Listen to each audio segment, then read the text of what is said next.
नमस्कार मित्रांनो, मराठी कोपरा यूट्यूब चॅनलवर आपलं सहर्ष स्वागत आहे. महिलांसाठी मोठी खुशखबर. लाडकी बहीण योजनेचा फेब्रुवारी महिन्याचा हप्ता लवकरच तुमच्या खात्यात जमा होणार आहे. पण काही जणांना पैसे मिळणार नाहीत. का? ते शेवटपर्यंत नक्की बघा. मित्रांनो, सर्वात आधी मोठी अपडेट. फेब्रुवारी महिन्याचा 1500चा हप्ता लवकरच लाभार्थी महिलांच्या खात्यात जमा होणार आहे. म्हणजेच जर तुम्ही या योजनेत पात्र असाल तर तुमच्या बँक खात्यात पैसे येणार आहेत. पण इथे एक मोठी अट आहे. मित्रांनो, ज्या महिलांनी ई-केवायसी पूर्ण केलेली नाही किंवा चुकीचे पर्याय निवडले आहेत, त्यांना अजूनपर्यंत योजनेचा लाभ मिळालेला नाही. तर सरकारकडून आता पुन्हा एक संधी देण्यात आली आहे.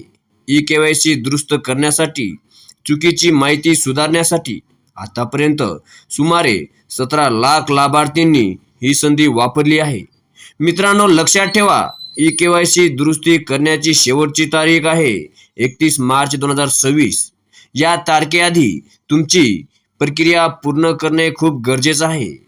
अप्लाय कसं करायचं? दुरुस्ती करण्यासाठी तुम्ही अधिकृत वेबसाईटवर भेट द्या, ladkibahinmaharashtra.gov.in, आणि यात तुमची माहिती अपडेट करा. मित्रांनो, जर तुम्हाला लाडकी बहीण योजनेचा लाभ घ्यायचा असेल तर लगेच ई-केवायसी पूर्ण करा आणि दुरुस्ती करा, नाहीतर 1500चा हप्ता तुमच्या खात्यात देखील येणार नाही. हा व्हिडिओ उपयोगी वाटला असेल तर लाईक करा आणि चॅनलला सबस्क्राईब करायला विसरू नका. आणि ही माहिती तुमच्या ओळखीच्या महिलांपर्यंत नक्की शेअर करा. धन्यवाद.